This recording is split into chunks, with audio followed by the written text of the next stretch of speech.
welcome to the Art of Physics. To help address the numerous complaints about our lack of field trips, here's what we're going to do this time. We have a rare treat. Today's program is literally out of this world.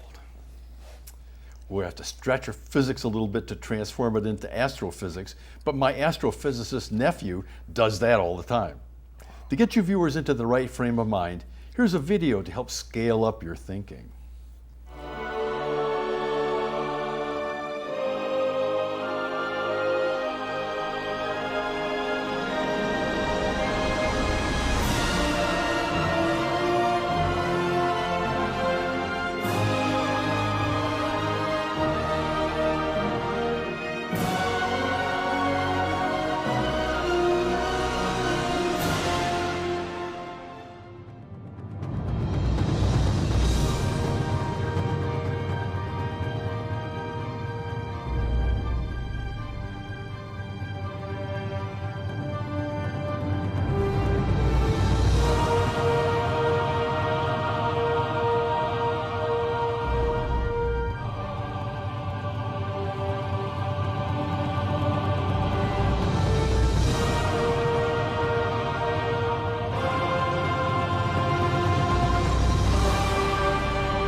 Our first guest on this Far Out program is the famous astronomer Harlow Shapley. Welcome, Mr. Shapley. That's Dr. Shapley, if you please. Oh, certainly. I believe you were born in 1885, is that correct? That's right. My twin brother, Horace, and I were born on a farm near Nashville, Missouri. In my youth, I was pretty sure the whole universe revolved around Missouri. But your schooling opened your eyes to the larger world. Well, not right away. We went to a country schoolhouse at the edge of the farm. The teachers didn't know much and often didn't even show up. Then our older sister, Lillian, did the teaching. She and my mother always said they wanted us boys to go to college, but that seemed a long way off. There weren't many books around the house, so my brother and I used to make up stories to tell each other. It was great fun. Your schooling sounds a bit informal. That's putting it mildly. When I was 15, I went to the nearby town of Chanute, Kansas, and took a job as a crime reporter for the Daily Sun. In Chanute, I discovered a library, the first one I had ever seen. History and poetry fascinated me, and I finally began to get the ambition to do what my sister and my mother wanted for me, to go to college. Horace wasn't much interested, so my younger brother, John, and I became students at Missouri Carthage Collegiate Institute, and I graduated in 1907. 1907? You were 22 years old. Yes, and what's your point? I got my PhD at 28 and became the director of Harvard College Observatory at 36 and lived to be 87. Those are merely a bunch of numbers. Well, I guess you're right. My father always said that age is just a number. I guess that's just one more. How did you get started in astronomy anyway? Well, it's kind of a strange story. After the high school adventure, I managed to scrape together enough money to go to the University of Missouri. They had announced the opening of a new journalism school, and that was just what I had in mind. So off I went. But when I arrived, I found the opening was delayed 1 year. Well, I wasn't about to go home, so I decided to select a major from the university catalog. The first one listed was archaeology. And I sort of knew that wasn't what I wanted, and I wasn't sure I knew what it was because I couldn't pronounce it. So I moved on to the next listing, astronomy. That looked pretty good, so I signed up. I guess that would make you an unpremeditated astronomy major. Well, that's about right. The astronomy department consisted of the department head, Frederick H. Sears, his assistant, Eli Haynes, and one astronomy major, me. Astronomy was one of those snap courses that those liberal arts majors love to take, and I was put in charge of it at the end of my second year. The university had a complete observatory, but the equipment was small and somewhat flawed.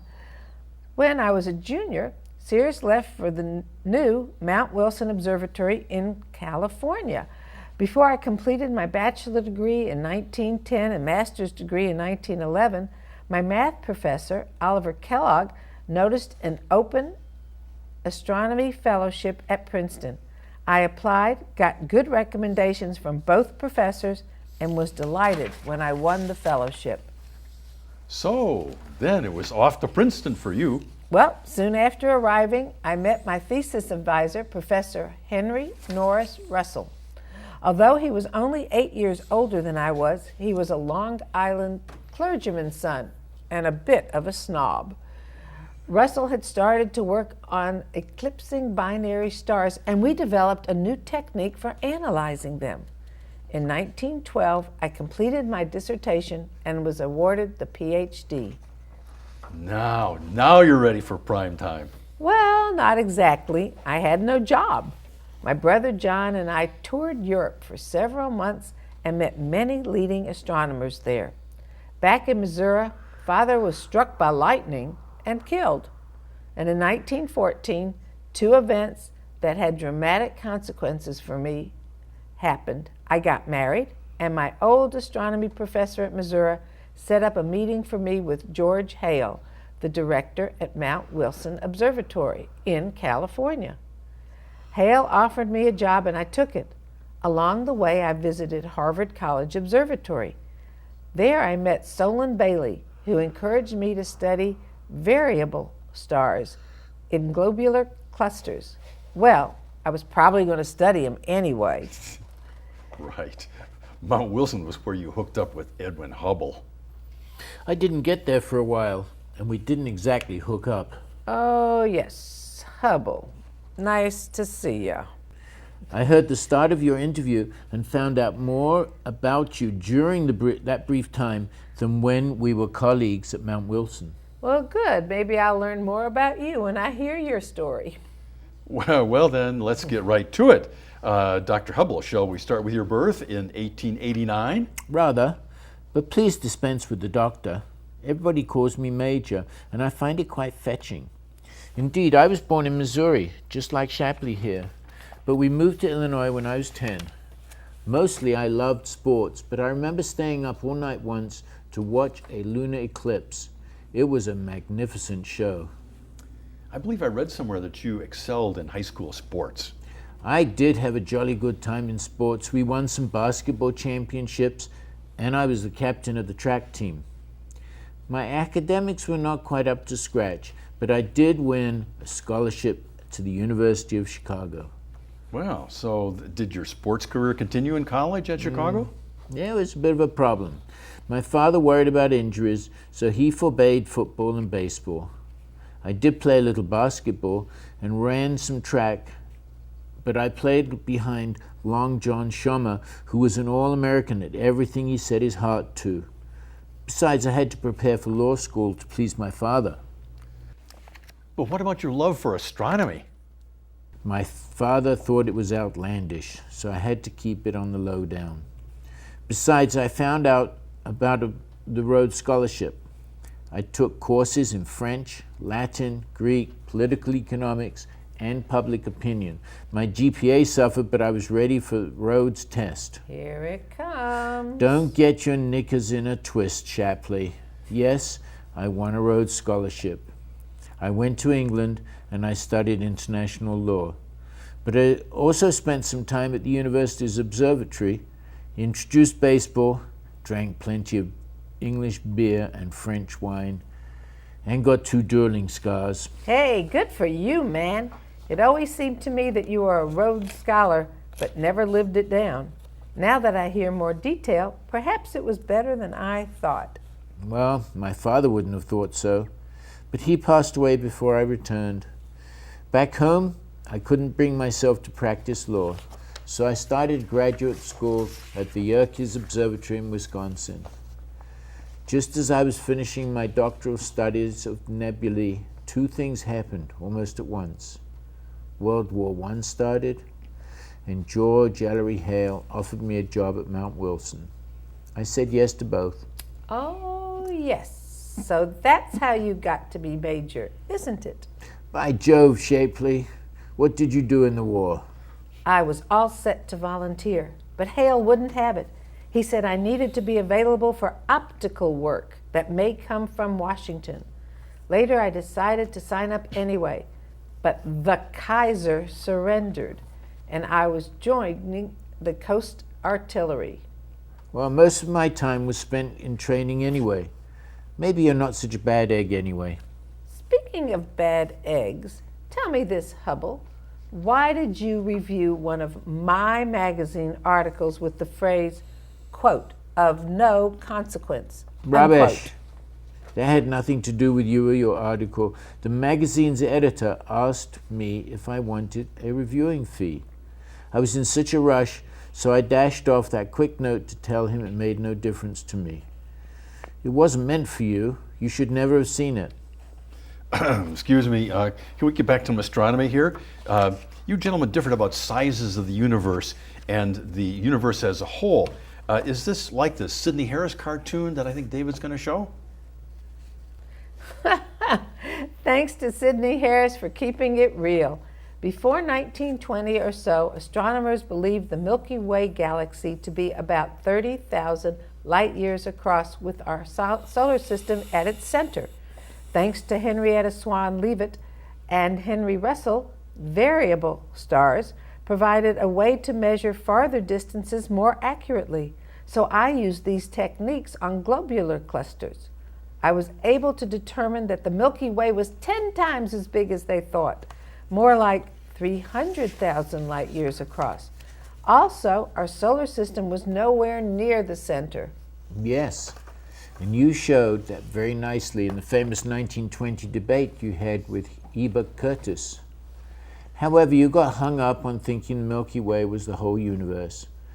I applied the same distance measuring techniques to nebulae and showed that some were 900,000 light years away, way beyond the Milky Way limit. Oh, I remember the letter you sent me.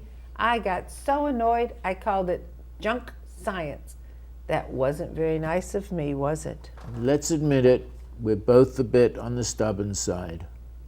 What you finally admitted were galaxies, and I still call nebulae. But I have to thank you, Shapley. When you left to become director of Harvard College Observatory, I got much more telescope time, and also the assistance of Milt Humason. Together, we nailed down the expansion of the universe. And that was truly amazing, and you deserve to have the Hubble Space Telescope named after you in 1990. I'm glad you brought that up. Here are just a few pictures from the HubbleSite.org website.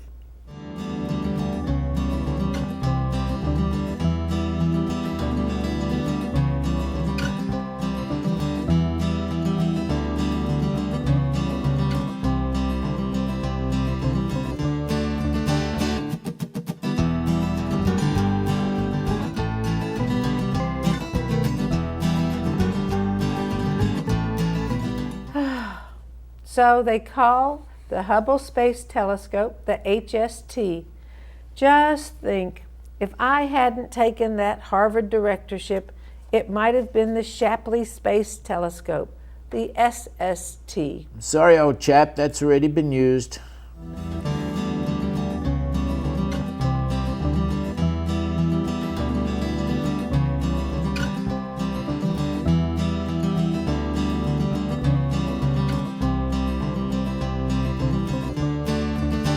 Here's an alternative from Minion World, the Minion Space Telescope, MST. Don't you love it? Thanks so much for watching this Far Out program. Until next time, I'm Art Wiggins.